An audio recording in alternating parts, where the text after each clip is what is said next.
Assalamualaikum warahmatullahi wabarakatuh. Perkenalkan, nama saya Misha Kezia, kelas 94. Di video kali ini saya akan meresensikan tugas novel bahasa Indonesia yang berjudul Cantik Itu Luka. Identitas buku, judul Cantik Itu Luka, penulis atau pengarang Eka Kurniawan, penerbit PT Gramedia Utama, tahun terbit 2015, cetakan ke-7. Materi pembahasan. Pendahuluan. Eka Kurniawan seorang penulis Indonesia kelahiran Tasikmalaya tahun 1975, merupakan alumnus filsafat Universitas Gadjah Mada 1999. Novel Cantik Itu Luka merupakan debut novel pertama pada tahun 2002 yang banyak meraih perhatian pembaca sastra Indonesia sampai diterbitkan ke berbagai bahasa seperti Jepang, Malaysia, serta Inggris. Gerannya dalam penulis karya adalah surrealisme, sejarah, filsafat. Dewi Ayu adalah seorang perempuan cantik yang merupakan anak dari sepasang saudara beda ibu. Henry dan Anne Stamler adalah salah satu keturunan Belanda yang lahir pada masa kolonialisme dari Halimunda. Pada masa akhir pemerintah Belanda, saat orang-orang Belanda memilih untuk pergi dari Indonesia, hanya ia yang ngotot untuk tetap berada di Indonesia. Pada zaman penjajahan Jepang, satu persatu orang Belanda ditangkap dan dikirim ke Blondenkamp, sebuah penjara yang sangat menjijikkan. Mereka mengalami kelaparan hebat dan berbagai penyakit menyerang, hingga sesuatu saat diambillah gadis-gadis muda yang cantik dan nampak sehat, salah satunya Dewi Ayu yang pada saat itu masih berusia 19 tahun. Dari sebuah kampung halaman, mereka dipindahkan ke sebuah rumah besar dan megah dengan segala kelimpahan di dalamnya. Awalnya, mereka diiming-imingi akan dijadikan perawat untuk kebutuhan perang para prajurit Jepang.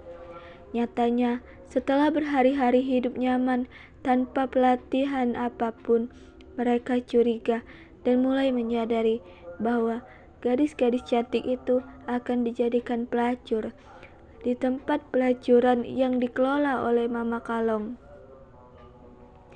Oleh karena itu, Dewi Ayu, seorang gadis yang tak hanya cantik tetapi cerdas dan tegas, mampu melebihi dewasa menerima kenyataan pahit tersebut. Karena sikapnya yang tenang membuatnya cepat akrab dengan Mama Kalong. Ia menjadi primadona di tempat pelacuran tersebut karena kecantikannya. Hanya pria rela antri demi tidur dengannya. Hingga akhirnya ia melahirkan 4 orang putri keturunan diberkahi paras yang amat cantik, yang bernama Alamanda, Adinda, dan Maya Dewi, kecuali anak bungsunya yang memiliki wajah sangat buruk rupa. Tetapi ironisnya, Dewi Ayu menamai dia si cantik. Kejadian buruk selalu menimpa keturunan. Ternyata kecantikan mereka telah dikutuk oleh roh jahat Magedi, lelaki tua yang dinikahi Dewi Ayu, yang ternyata mantan kekasih Maliang, neneknya Dewi Ayu. Ia menyimpan dendamnya karena sakit hati lantaran cintanya direbut oleh kakak Dewi Ayu. Pernikahan Magedi dan Dewi Ayu semakin tidak beres, berakhir dengan kematian Magedi yang berusaha bunuh diri dengan terjun dari bukit, persis yang dilakukan Maliang beberapa tahun lalu. Anak pertamanya, Alamanda, menikah dengan Sadancho, pemimpin militer masa itu, yang tidak dicintai tetapi terpaksa menikah karena lelaki itu telah memperkaosnya. Hingga mereka memiliki seorang putri cantik bernama Nurul Aini. Anak kedua Dewi Ayu bernama Adinda. Ia menikah dengan Kamerat Kliwon, pria tampan dan cerdas, pemimpin Partai Komunis yang sebelumnya dicintai dan amat mencintai kakaknya, Alamanda. Mereka memiliki putra bernama Krisan, anak yang Maya Dewi, yang sejak berumur 12 tahun dinikahi oleh ibunya sendiri dengan lelaki yang bernama Maman Gendeng, seorang preman paling berkuasa pada masa itu, yang sebenarnya sangat mencintai Dewi Ayu dengan alasan agar putri kecilnya tidak terjerumus laki-laki lain seperti kedua kakaknya.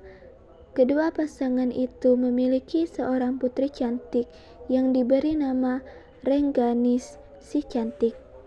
Kecantikan Rengganis dan Nurul Aini membuat banyak lelaki menginginkannya, tak terkecuali sepupunya sendiri, Krisan. Ia sangat mencintai Aini, tetapi sangat menginginkan tubuh Rengganis. Hingga pada suatu saat, ia berhasil menghamili Rengganis. Tetapi ketika ditanya orang-orang, Rengganis mengaku telah dihamili oleh seekor anjing. Rengganis dipaksa untuk menikah dengan pria yang tidak dicintainya, membuatnya kabur ke hutan usai melahirkan anaknya. Hal itu membuat sepupunya sekaligus sahabatnya, Nuraini, cemas hingga jatuh sakit. Hal tersebut pula yang membuat terpaksa membunuh Rengganis dan membuang mayatnya ke laut. Seorang nelayan yang menganggap yang dilakukan Krisan hanya karena patah hati lantaran memiliki kekasih yang cantik, sehingga menyarankannya untuk mencari wanita yang jelek. Hingga suatu saat, Krisan menemukan seorang wanita yang buruk rupa, tak lain bibinya sendiri, si cantik. Tiap malam, Krisan datang hanya untuk bercinta dengan si cantik. Hingga suatu saat, si cantik terus bertanya, "Kenapa kau menginginkanku?" Sampai Krisan terdesak dan menjawab, "Sebab cantik itu luka." Kelebihan, penulis mampu menyajikan rentetan peristiwa yang kisahnya menarik, tidak mudah ditebak, serta mengandung pesan moral yang sangat banyak. Tak hanya itu, penulis juga menyajikan cerita sesuai dengan alur sejarah perjuangan rakyat Indonesia pada masa pasca kolonial. Dan kekurangannya, alur yang digunakan untuk menceritakan setiap peristiwa cukup kompleks atau terkesan loncat-loncat, membuat pembaca terkadang bingung. Kata-kata yang dipakai penulis juga cukup berani atau terkesan vulgar. Banyak juga peristiwa-peristiwa yang tidak logis atau amat jauh dengan realita. Penutup dan kesimpulan.